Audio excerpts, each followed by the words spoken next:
Rolling sir. Ready.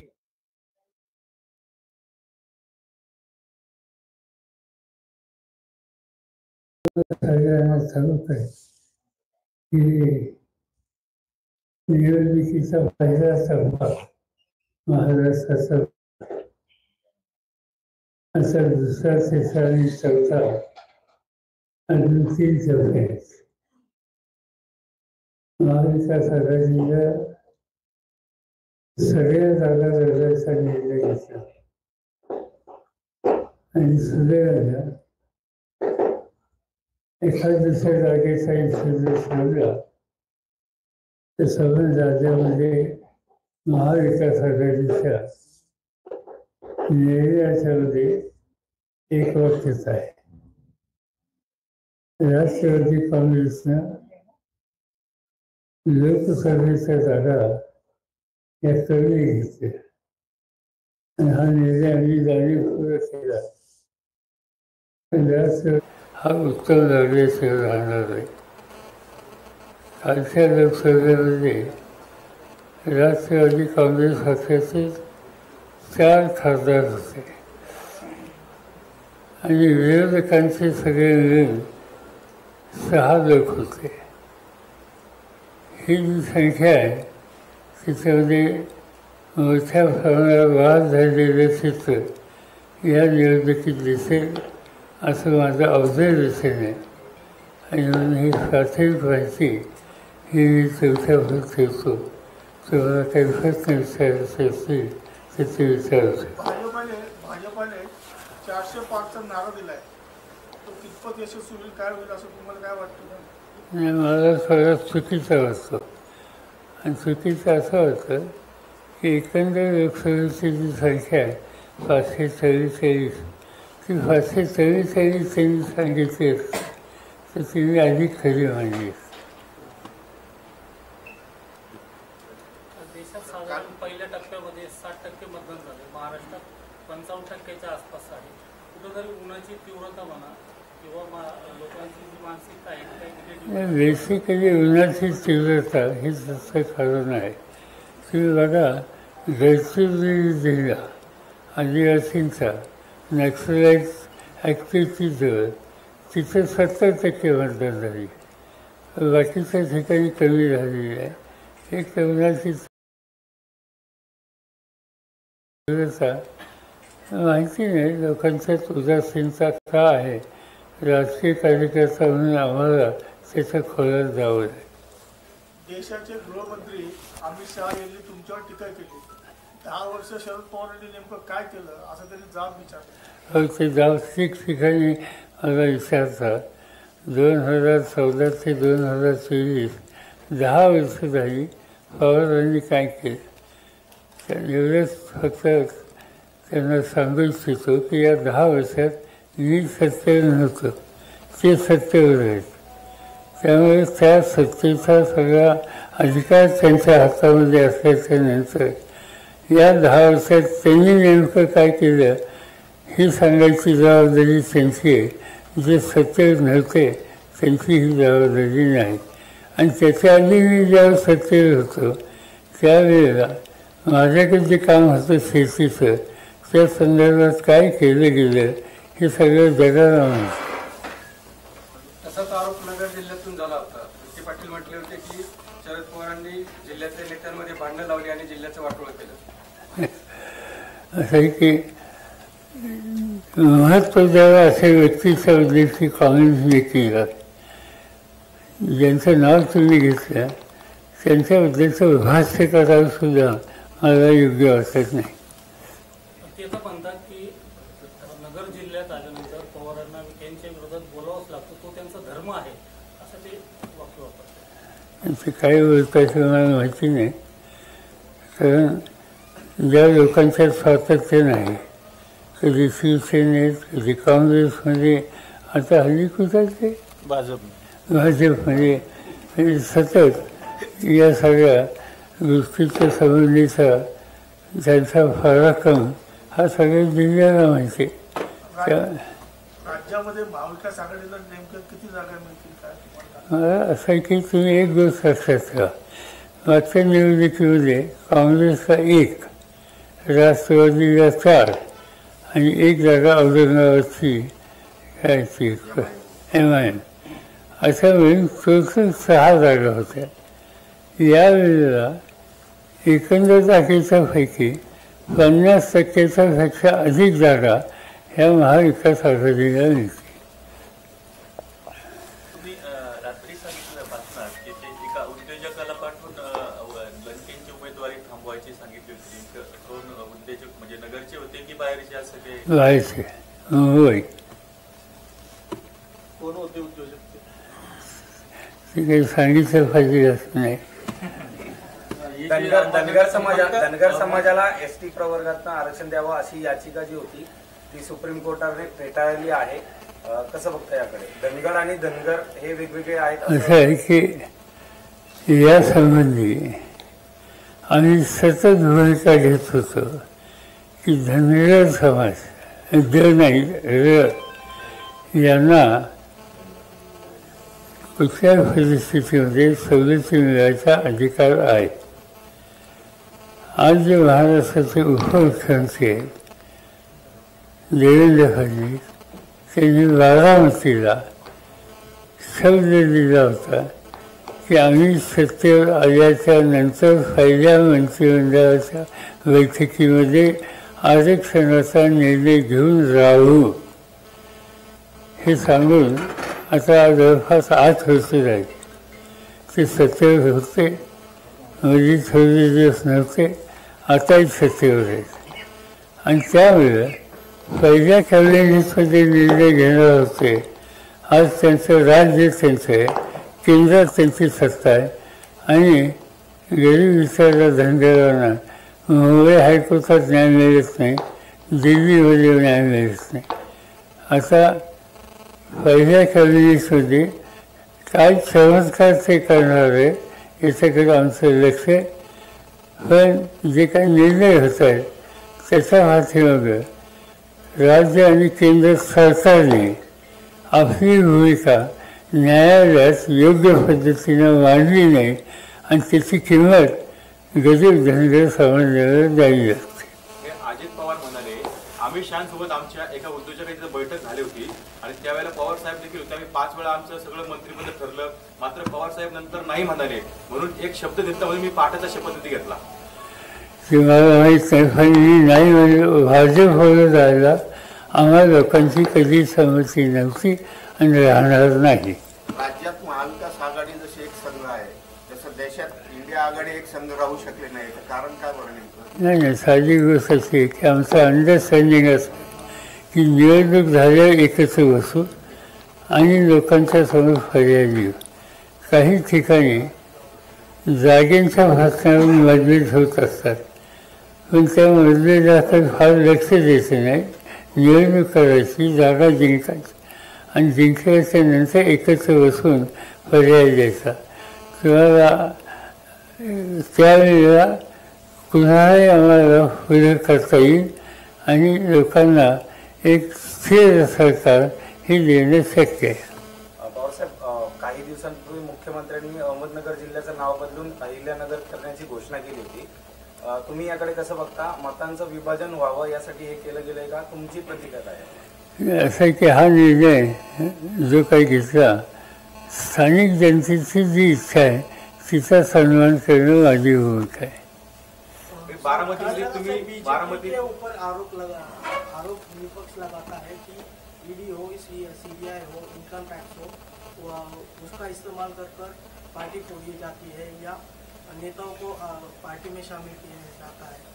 तो कल अमित शाह जी ने कहा है कि सभी के केस चालू है और फैसला जो है वो कोर्ट करेगा. ये कौन सी केस?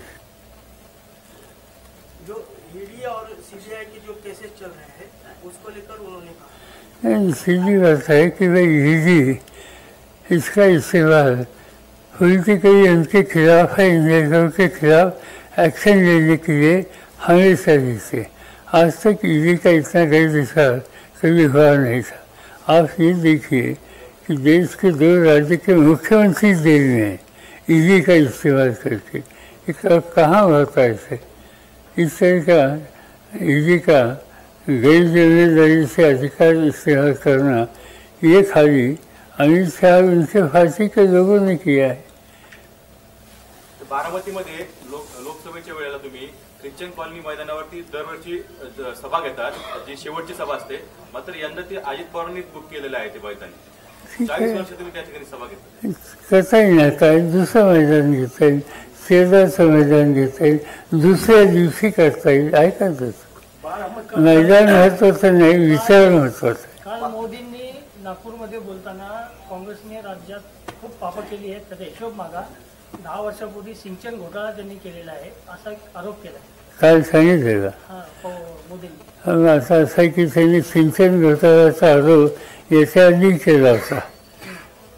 त्यांनी आरोप असा केला होता की सिंचन घोटाळा आणि राज्य सरकारी बँक याच्याबद्दल त्यांनी NCPवर, राष्ट्रवादी काँग्रेसवर भोपाळच्या भाषणांमध्ये आरोप केला होता.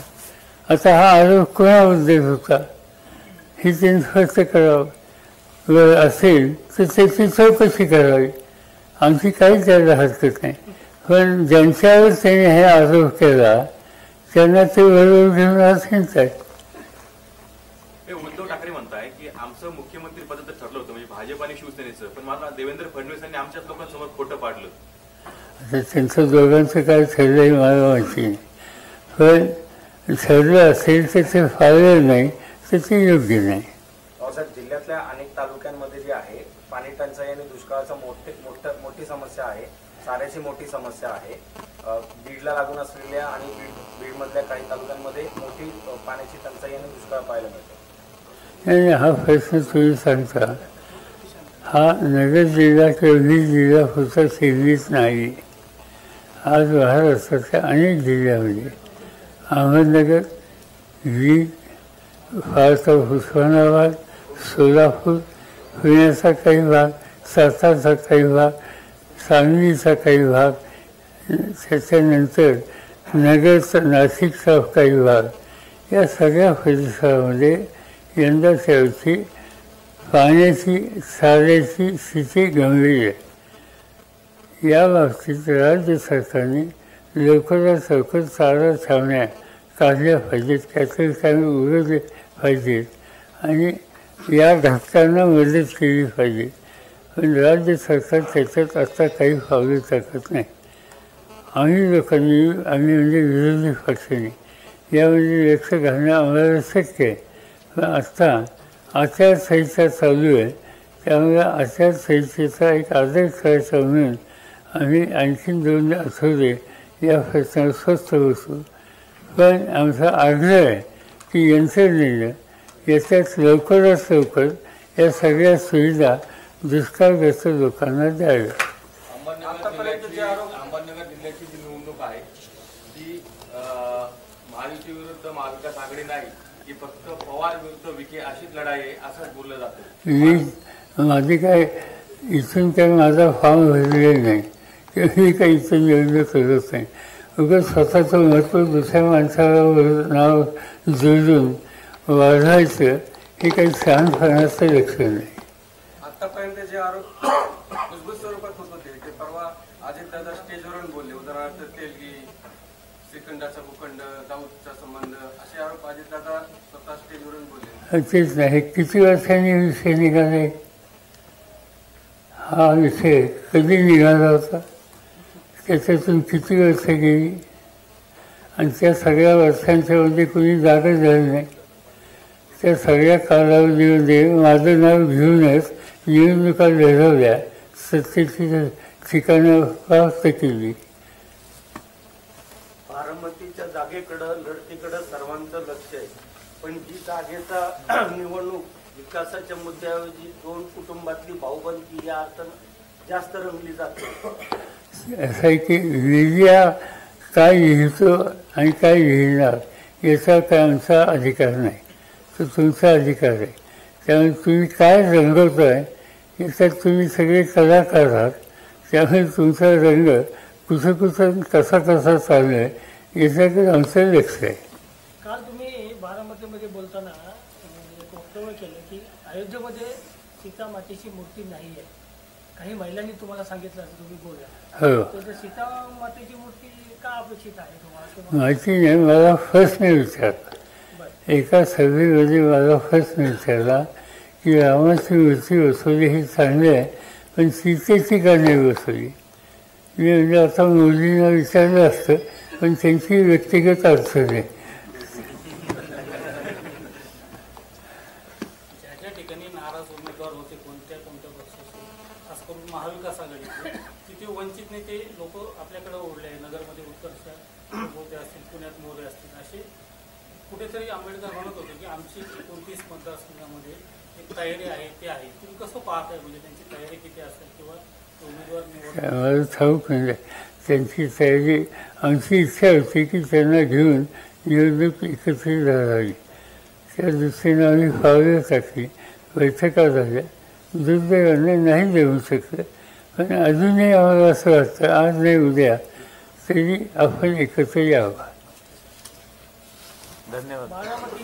बारामतीची जी लढत आहे त्याच्यात तुमच्या एका वक्तव्यामुळे खूप वादंग उठले, बाहेरची आणि घरची. त्याच्यात नेमकं काय? तसं नव्हतं, ते तुम्ही छापलं वेगळ्या पद्धती. आता तो काही महत्त्वाचा किंवा राज्याचा किंवा देशाचा विषय झालं ना. असा होता, ज्या गोष्टीसाठी तुम्ही सगळ्या गोष्टी करताय किंवा जाती अंताचा लढा, मराठा आरक्षणाचा जो विषय आहे, मराठा आरक्षणामुळे किंवा आता निवडणुकीच्या अनुषंगाने एक प्रश्न असा सर्वसामान्य माणसांमध्ये आहे की जाती मुक्ती होण्याऐवजी आता लोक जातीत एकत्र जावे. समजा मराठा, ओबीसी असं सगळं वातावरण ग्रामीण भागामध्ये दिसते. आपण कसं पाहता? मला त्याच्यातून दोन समाजात किंवा अधिक समाजात कटुता अजिबात वाढू नये ही माझ्यासारख्याची इच्छा आहे. आणि मी या प्रश्नाने फारसं बोलत नाही. लोकांनी विचारलं, लोक येतात तर त्यांना सामंजस्य कसं ठेवता येईल याच्यावर आपण अधिक लक्ष करूया. वर्गाचे प्रश्न असतील तर ते सोडवायला लोकांची अपेक्षा असणं याच्यात काही चुकीचं नाही. पण हे करत असताना कुठल्याही 2, 3, 4 वर्गांच्या मध्ये, भिन्न घटकांच्यामध्ये कटुता येता कामा नये एवढी काळजी घ्यायची. साहेब, याला दोन प्रश्न आहे. हे कुठंतरी राज्यकर्त्यांचं अपयश वाटतं, कारण धनगर समाज असेल, मराठा समाज असेल, याचे प्रश्न प्रलंबित आहेत. नाही, असं आहे की केंद्र सरकार ज्यांच्या हातात गेले काही वर्ष सत्ता आहे त्यांनी त्याच्यात हवं ते लक्ष घातलं नाही. प्रश्न त्यांनी उठवले. मगाशी मी सांगितलं की देवेंद्र फडणवीसांनी भाषण केलं की पहिल्या कॅबिनेटमध्ये निकाल घेतो.